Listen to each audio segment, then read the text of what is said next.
په کابل کې د دوحې د غونډې په اړه د ذبیح الله مجاهد تازه وینا. دا چې څه ویلي نور جزئیات هم دلته ویډیو کې وګورئ او چینل سبسکرایب کړئ.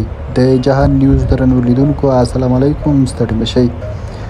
طالب ویاند ذبیح الله مجاهد په کابل کې خبري کنفرانس ته وویل د دوحې ناسته بریالۍ وه او نړۍ درک کړه چې طالبان په ډیرو برخو کې ښې لاسته راوړنې لري. نوموړي د ملګرو ملتونو پلاوي مشرې ډیکارلو هغو څرګندونو ته په غبرګون کې چې د ښځو او بشري حقونو موضوع د افغانستان کورنۍ مسله نه ده وویل. نړۍ افغانستان ته پلمې ګوري او د افغانانو ستونزې به په کور دننه حل کیږي.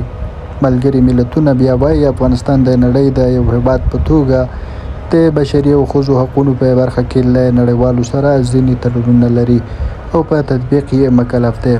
ذبیح الله مجاهد د افغانستان د کنګل شویو شتمنیو آزادولو په اړه د چین، روسیې او یو شمېر نورو هیوادونو دریځ وستایه.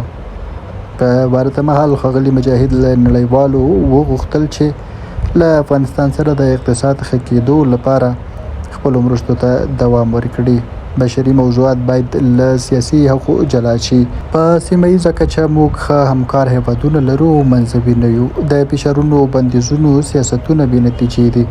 باید د رغنده تعامل لارې خلاصې شي. درنو لیدونکو له ملتیا مو مننه، ښه وخت ښې شوی.